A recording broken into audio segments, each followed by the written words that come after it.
Alam niyo mga kapuso, dito po sa Quirino Grandstand, doon pa rin po sa area ngayon, nakikita natin na pumapasok ang napakarami pa rin mga siklista, no?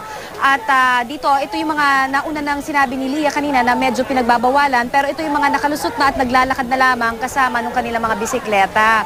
Samantala, sinasabi rin natin kanina pa na walang iisang grupo, no, ang nag-organisa nitong Million People March. Pero ang isang katotohanan din ay nagsimula ho ang pagpapakalat ng impormasyong ito sa mga social networking sites. At makakasama ho natin ngayon si Ms. Peachy Ralioza Bretanya. Isa po siyang creative director ng isang ad agency at isang taxpayer. At siya ho ay binibigyan natin yung credit sa kanya rin, ano, na nagpakalat po siya kasi nitong Million People March through her friends, beginning with your friends, ma'am. Yes.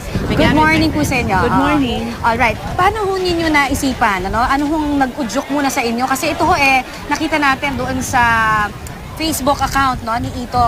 At sinasabi nga ho nila na talagang napaka-impactful nitong panawagan na ito. Oo. Nag-umpisa siya actually 2 weeks before August 6. Was that Friday? Last week. 2 weeks before, nag-umpisa na yung mga news tungkol sa Janet Lim. Napoles, tungkol sa mga nakikita mo sa mga vlogs, tapos yung iba nga, yung Anonymous, ganyan.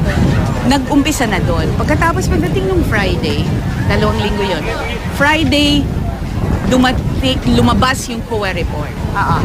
Nung lumabas yung COA report, yun yung nakakasuka actually. Nakakasuka na galit na galit. Galit na galit talaga. So talagang nanggaling ito bilang personal na conviction ninyo? Oo. Kasi pera ko yun.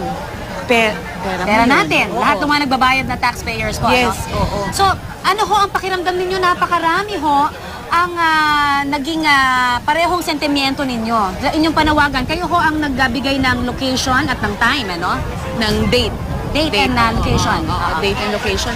Well, it just goes to show na ang mga tao pareho pala yung dinadamdam Yes, ko noong panahon na yon. Nagkakaisa at lahat sila, ang pakiramdam din is naloko sila. Alright. Diba? Ma'am, kasi alam nyo medyo, maraming mga na-interview rin tayo dito kanina, no, na medyo nadismaya dahil nagkaroon ng pagkambyo, no, nung Biyernes si Pangulong Noynoy. Initially, narinig natin siya sinasabi na hindi po pwedeng i-abolish itong PDAF, pero na kumambit, pag iba nga na dapat i-abolish na. Ano ang tingin nyo dyan? Yung sinabi naman niya, hindi naman inabolish di ba? Parang iniba lang yung Iba lang ang mahahawak. Oo, iba lang ang hahawak, pero nandun pa rin siya. Ang gusto ng mga tao dito, i-abolish yun Pero ang tanong naman syempre nung iba, paano naman makakascade yung pondo para sa mga tao kung may iba? Paano bang gusto ninyo? Alam mo, sila ang nakakaalam kung ano ang dapat gawin at pwedeng gawin, di ba? I-check nila sa mga taong bayan if that is transparent enough. So, transparency and accountability ang gusto ninyo. Oo. Alright. Maraming salamat po sa inyo, Ms. Peachy Ralioza Bretanya, no? Muli, ito ho ay isang napakalawak na panawagan, ano, para sa lahat ng mga Pilipino na nagbabayad po ng mga buwis, ano. Pero bago yan, titignan lang muna natin kasi nakikita natin na malakas pa rin po ang hangin dito at medyo maambun-ambun pa rin kanina. Pero wala hong natitinag. In fact, dumarami yung mga pumupunta pa rin dito sa Quirino Grandstand. Kaya aabangan ho natin kung ito nga hong sinasabing pagtitipon na ito ay makakaabot doon sa hinahangad ng bawat isa na dumami ng million, ano, para na rin daw sa panawagan nila na ma-abolish ito. Yes, go ahead. Connie, magtatanong lang ako kay Peachy, kasi nandiyan pa ba si Peachy? Yes, nandito pa siya. Yes, Peachy, si Howie Severino ito sa studio, no, ng News to Go. Napansin ko hindi ka kilalang veteranang protest organizer, no? So mukhang ngayon ka lang talaga naging public sa ganito kalaking protest event, no? What makes this issue different para sa iyo? Kasi marami naman nakaraang corruption scandal, no? Pero ngayon ka lang namin nakikita na tumatayo bilang isang pangunahing organizer ng napakalaking event.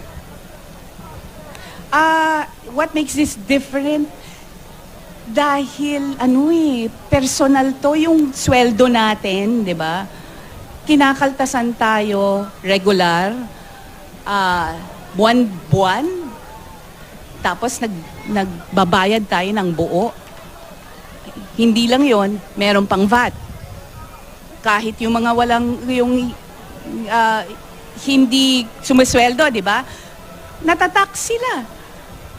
So, ito ay really gut-wrenching. Alam mo yung tinamaan dito yung natin yung sikmura natin Kaya naging personal. Alright, Pichi. Yes, ako si Rhea Santos, no? Alright, Pichi, maraming nagsasabi na a million people march. Pichi, can you hear me? Alright. Yes, Pichi, this is Rhea. Marami nagsasabi na ang million Yes. people march is only the beginning. Ano ang mga susunod para sa grupo nyo, sa sektor ng iba't ibang sektor? Ano magiging kasunod nito? Hindi pwedeng hanggang ngayong araw lang ang protesta. Ano daw ang balak ninyo? Nasusunod, kasi hindi lang daw po pwedeng hanggang dito na lang ito. Oo, hindi pwede talaga hanggang dito to. Ito lang ang simula. Ano ang magagawa ng ordinary citizen, taxpayer Pwede ba? like me? 'Di ba? Huwag kumawala. Kung kailangan, magsulat tayo, mag-email tayo, mag-tweet dun sa mga kabataan, 'di ba? Mag-Facebook status message, 'di ba? Gusto ko lang i-add, no, Rhea and Howie at mga kapusong nanonood, na si Pichi wala siyang particular na grupo, no? Yun Oo. nga yung nakakatuwa, na sinimulan niya lang ito amongst her friends, no, sa Facebook, ano? At talagang nakakatuwa dahil maraming nag-respond at maging yung mga kaibigan mo ay pinasa yung mga message na nandoon sa'yo. Oo. That's true. Pinasa lang nila. Ay, pare-pareho pala yung pakiramdam namin Alright, so yan talaga nakikita natin na hindi kailangan maging nasa posisyon ka para may magawa ka para sa bayan mo. Samantala, magpapasalamat muli kami sa iyo, Pichi. Thank you very much. Balik muna sa inyo dyan sa studio. Alright, maraming salamat, Connie Sison.